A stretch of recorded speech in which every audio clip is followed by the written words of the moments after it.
So eto na nga no, finally dumating na tayo dito sa huling laban ng Team USA dito nga sa group stage, dito naman kontra sa Puerto Rico. Magagawa nga ba dito ng Team USA na ma-sweep dito ang Group C, talunin dito ang Puerto Rico bago nga umabante dito sa quarterfinals?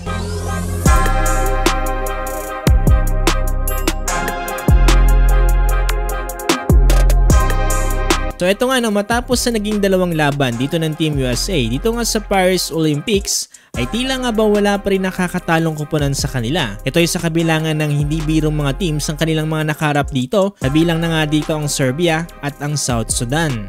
Pero bago yan, baka gusto mong check out itong napakagandang quality na Dry Fit Gilas Pilipinas t-shirt. Dating 309 pesos to, ngayon ay mabibili mo na lamang ng 155. 50% off to ngayong araw sa Shopee. I-click mo lang yung link sa comment section. Di man naging pareho naging resulta dito sa mga nakarang tune-up game dito ng Team USA kontra dito sa Serbia at South Sudan. Unti-unti na nga ditong pinapatunayan ng Team USA kung bakit nga ba sila ngayon ang number 1 dito nga sa FIBA World Ranking. Pero huwag natin kakalimutan na hindi lamang dito ang Serbia at ang South Sudan ang mga bigating koponan na makakaharap dito ng Team USA.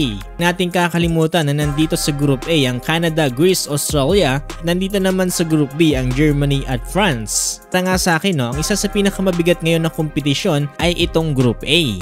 Dahil kung titignan nga natin itong kanilang standing, ay halos dikit-dikit nga ang tatlong koponan dito na kinabibilangan ng Greece, Australia at Spain. Dahil hindi mo talaga ma-predict kung sino nga posibleng umangat dito nga sa kanilang group stage. Dahil kahapon nga lang ay tinalo nga dito ng Greece itong Australia sa final score na 77-71.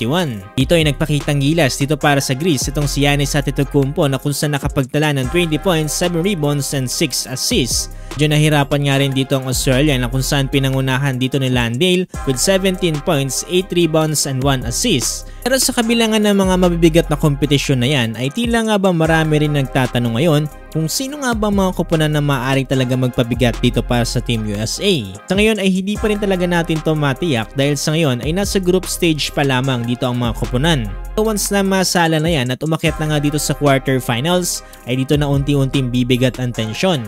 Tataas na rin ang pressure niyan, hindi lamang dito para sa Team USA, ganoon na rin para nga dito sa ibang koponan.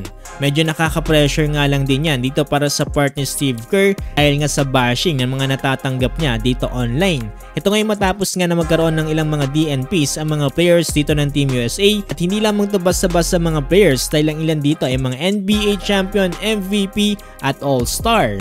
Sa tingin ko naman mukhang maayos na nai-handle ito ng mga players. Hindi naman sila nagkakaroon ng sama ng loob dito para kay Coach Steve Kerr. Ayun pa nga mismo dito kay KD ay wala naman daw siyang naririnig na complaint sa mga kakampi niya as long as daw merong mga players na kayang punan ng kanilang role para nga manalo dito sa bawat game.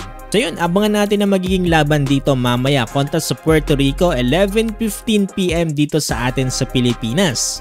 Sa wakas no, sumakto na rin sa Sabado at medyo maaga-aga na rin ang kanilang laban. Hindi na tayo masyadong mapupuyat unlike nitong mga nakarang araw na halos madaling araw na sila nagsisimulang maglaban. Medyo nakakaantok na nga rin mag-abang nyo no, pero buti na lang merong mga replays at nandito ang ating channel para i-recap ang mga laban na yan.